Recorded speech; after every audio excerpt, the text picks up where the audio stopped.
खुदावंद के कादर और पवित्र और जलाली नाम में आप सबको सलाम।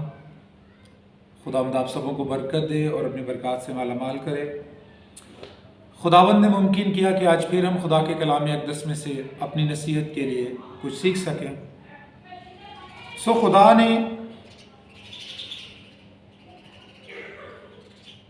चर्च और खादम से पहले माँ बाप को ये हुक्म दिया कि वो अपनी औलाद की तालीम और तरबियत करें और उसकी तालीम और तरबियत पर बागौर नज़र रखें, उसके किरदार पर नज़र रखें, उसके बढ़ने पर, उसके घटने पर, हर उस चीज़ पर जो उससे तल्लक रखती है वो नज़र रखें। लेकिन अफसोस से कहना पड़ता है कि ऐसा होता नहीं है, क्योंकि माँ बाप जब अपनी औलाद पर नज़र नहीं रखते तो फिर वो बाज़ारों और गलियों की जीनत बन जाती है और वो आइन और वो अहकाम जिनका खुदावंद हमारे खुदा ने हमें हुक्म दिया है हम उसे नहीं मानते। पहले तो माँ बाप नहीं मानते और फिर औलाद नहीं मानती।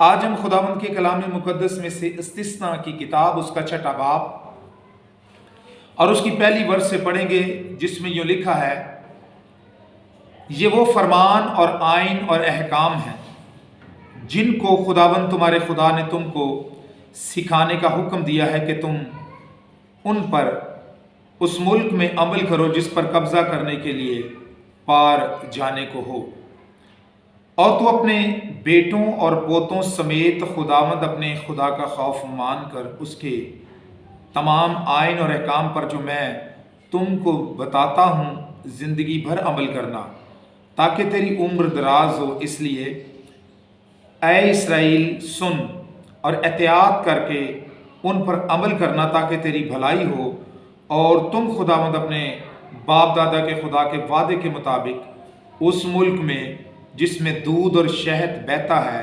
नहायत बढ़ जाओ। और चौथी वर्ष को पढ़ता हूँ, सुन ऐ इसराइल, खुदावंद हमारा खुदा एक ही खुदावंद है, और तो अपने सारे दिल और अपनी सारी जान और अपनी सारी ताकत से खुदावंद अपने खुदा से मोहब्बत रख।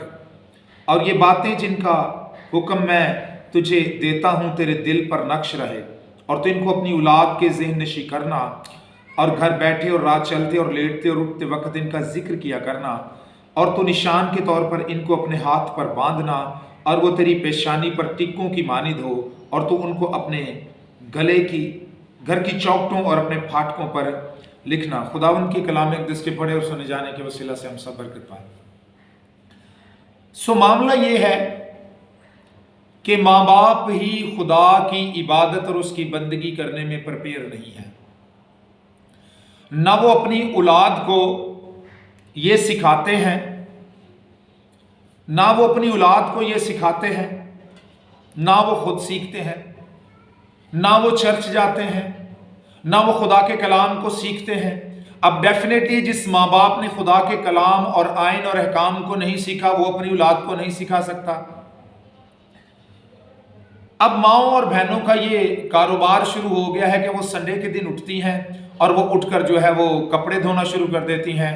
शौहर जो है वो कभी चर्च चला गया और कभी ना चला गया, और बच्चे जो हैं वो उनके गलियों की जीनत बन गए हैं, वो बाज़ारों की जीनत बन गए हैं। वो ज़नाकारी और हरामकारी और झूठ और लड़ाई और झगड़ा और जो फसाद है वो उनकी ज़िंदगी में, वो गलियों में खड़े होकर यही करते हैं, और वो दूसरे लोगों को भी डिस्टर्ब करते हैं, और ख़ुद तो वो डेफिनेटली है कि जहालत के हाथों बिके हुए हैं, वो जाहिल ही हैं, और उनका ये हाल है।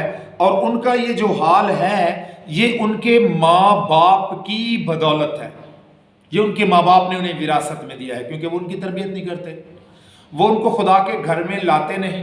अब डेफिनेटली ये उनको खुदा के घर में तो वही लाएगा जो खुद खुदा के घर में जाएगा, और जब वो खुद खुदा के घर में नहीं जाते, उनका दिल खुदा के साथ नहीं लगा हुआ, तो फिर उनकी औलाद का दिल कैसे लगेगा, फिर आगे उनकी औलाद का दिल कैसे लगेगा। इस तरह नस्लों की नस्लें जो है वो बर्बादी की ओर जा रही हैं, और नस्लों की नस्लें बर्बाद हो चुकी हैं, और आइंदा भी आने वाली नस्लों का जो हाल देखा जा रहा है वो यही है। और वजह यह है कि माँ बाप जो है वो अपनी औलाद को तरबियत नहीं करते। या फिर वो कहते हैं जी हमने तरबियत की है लेकिन ये सुनते नहीं है। तो क्या कोई और दूसरा तरीका नहीं है इनको सिखाने का? एक और तरीका भी है। इमसाल की किताब में लिखा है कि तो अपने बच्चे को छड़ी से मार तो वो मर नहीं जाएगा बल्कि सुधर जाएगा। तो इसका मतलब कि आप छड़ी इस्तेमाल नहीं करते।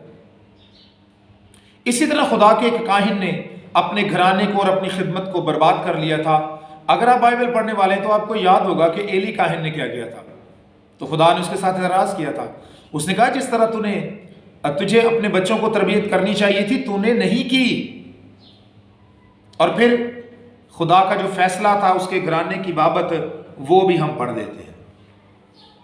सुनने वालों से गुजारिश है कि वो बैठ जाएं।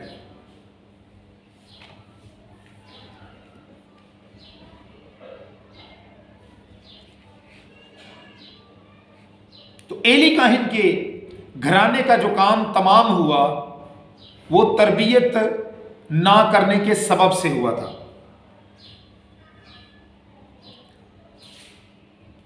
तो खुदा के कलाम मुकद्दस में से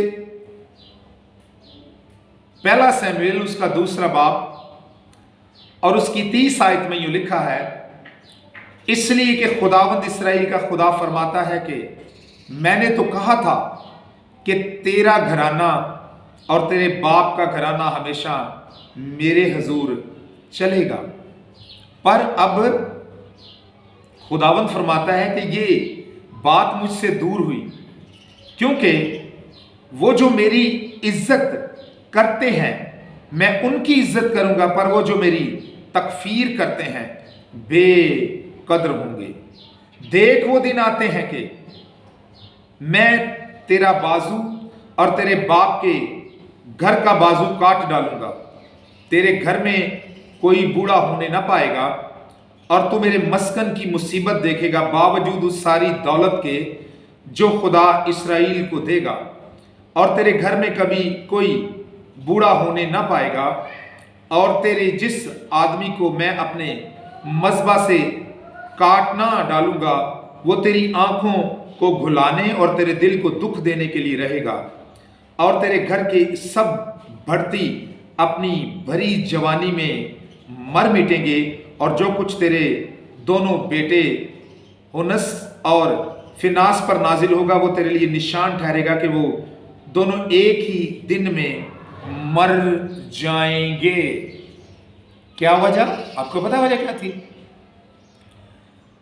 भाई इसके बेटे कहानत का काम करते थे और हैकल में खिदमत करने वाली औरतों के साथ जना करते थे। एक गुनाह।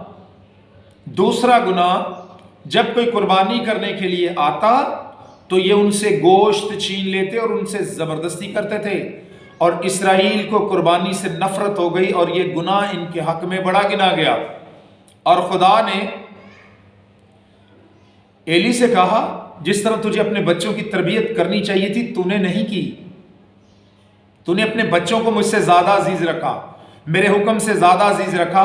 इसलिए अब मेरा फैसला यह है कि तेरी नस्ल हमेशा के लिए कहानत से खत्म हो गई। तो नतीजा क्या हुआ? मौत। खिदमत गई, इज्जत गई, शोहरत गई, नस्ल गई। तो ये कसूर किसका है जनाब? ये कसूर उन माँ बाप का है जो अपनी रंग रलियों में वक़्त को गुजारते हैं और माएँ बच्चों को गलियों में भेज देती है, जाओ बाहर चले जाओ, हम जरा चैन गोइयां कर ले, हम जरा दूसरी बाजियां जो आती हैं उनके घरों में वहां पर बैठकर लोगों के घरों की और अपने घरों की डिस्कस कर लें, हम जरा चुगलियां कर लें। ये नतीजा होता है उनकी नस्लों का जिनकी नस्लें बार गलियों के अंदर पलती हैं, जो चौकों की जीनत बनती हैं, उनकी बेटियों का और उनके बेटों का यही हाल होता है। आज का जो माँ बाप है उसको ये फिक्र ही नहीं है।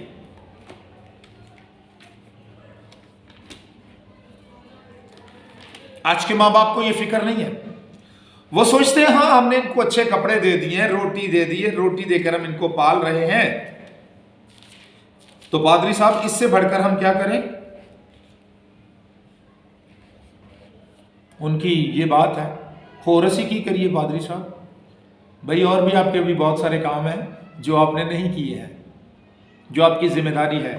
और मैं कहता हूं अगर खादम से कलीसिया का हिसाब लिया जाएगा तो आपसे आपकी औलाद का हिसाब लिया जाएगा, क्योंकि सबसे पहले हुक्म माँ बाप को है कि वो अपनी औलाद को ये बात सिखाए कि सुन इसराइल, खुदावंद हमारा खुदा एक ही खुदा है और तू अपने सारे दिल और अपनी सारी जान और अपनी सारी ताकत से खुदावंद अपने खुदा से मोहब्बत रख।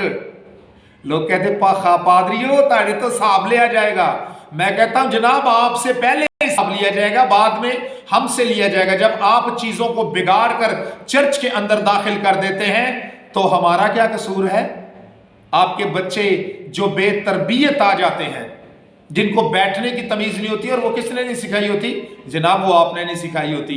और जब कोई पास्टर उनको डांटता है तो वो चर्च छोड़कर चले जाते हैं, तो जनाब मुजरिम आप हैं, खादम नहीं है। चलें एक रेफरेंस और देखते हैं। इफ्सियों के नाम पौलुस रसूल का खत, उसका 6वां बाब और उसकी पहली वर्ष में लिखा है, ऐ फर्जंदो खुदावंद में अपने माँ बाप के फर्माबरदार रहो, क्योंकि ये वाजिब है। अपने बाप और अपनी माँ की इज्जत कर, ये पहला हुक्म है जिसके साथ वादा भी है, ताकि तेरा भला हो और तेरी उम्र दराज हो। ऐ औलाद वालो, तुम अपने फर्जंदों को गुस्सा ना दिलाओ, बल्कि खुदावंद की तरफ से तरबियत और नसीहत दे दे कर उनकी परवरिश करो। तो जनाब आपको खुदावंद की तरफ से उन्हें तरबियत और नसीहत करनी है, जो आपके पास है ही नहीं, क्योंकि आप तो खुद चर्च नहीं आते, आपको तो खुद टाइम का पता नहीं है चर्च किस वक्त लगता है। एक बहन मुझे पूछती, पादरी साहब आजकल चर्च कितने बजे लगता है? मैं कहा वही 9 से 11 बजे का टाइम है। तो जनाब जिन लोगों को ये इल्म नहीं है वो अपने बच्चों को तालीम और तरबियत क्या देंगे, क्योंकि उनकी खुद तालीम और तरबियत होने वाली है, और जिसको वो कबूल नहीं करते। इसलिए आज मेरा ये पैगाम है, अगर आपने अपनी नस्लों को बचाना है, उनको तालीम और तरबियत के साथ साथ कुछ और भी दें। आप उनको जूते लेकर देते हैं बड़े खूबसूरत, कभी कभी उन जूतों को उनके ऊपर इस्तेमाल कर लिया करें, ताकि वो आपकी इज्जत करना भी सीख जाएं और खुदा की इज्जत करना भी सीख जाएं, और वो खुदा के घर की इज्जत करना भी सीख जाएं। मैंने देखा है लोगों को चर्च के अंदर लड़ाइयां करते, चर्च के अंदर गालियां देते, और चर्चों के मामलात में कलीसिया के ऊपर पर्चे होते। ये सारे मामलात बड़े अजीब हैं और ये बड़ी शर्म की बात है हमारे लिए। अब औलाद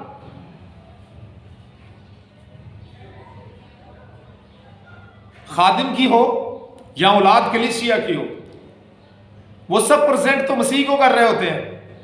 अगर खादम के बच्चे हैं तो वो भी मसीह को प्रेजेंट करते हैं, खादम भी मसीह को प्रेजेंट करता है। बल्कि मैं कहता हूं हर एक जो अपने नाम के साथ मसीह लगाता है वो मसीह को प्रेजेंट कर रहा होता है, हर एक बंदा।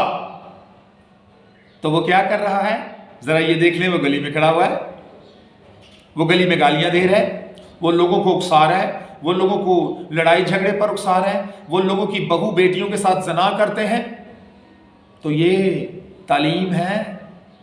देख लें जरा बाइबल क्या कहती है हमें। क्या हमने ये तालीम और तरबियत की है अपनी नस्ल की? और इस तरह से मुआशरे के अंदर फसाद बर्पा होता है। तो बहुत सारे लोगों को मुआशरे में रहने की जो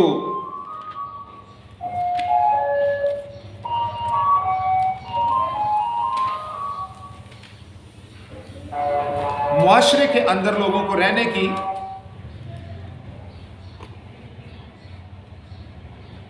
तमीज है वो भी नहीं है। खरूज की किताब उसका 20वां बाब, और यहां चंद अहकाम मुआशरे में रहने के हैं इज्जत के साथ और माहौल को बरकरार रखने के हैं।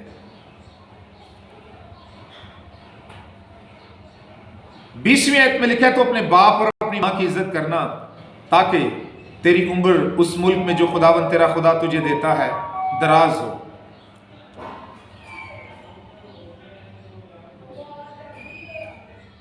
सो खुदावंद ने जो बात ये की है ये बड़ी अहम है। ये अपने घर के अंदर रहने की बात हो रही है, अपने मुआशरे के अंदर, यानी अपने घर के अंदर रहने का एक तरीका है अपने माँ और अपने बाप की इज्जत कर।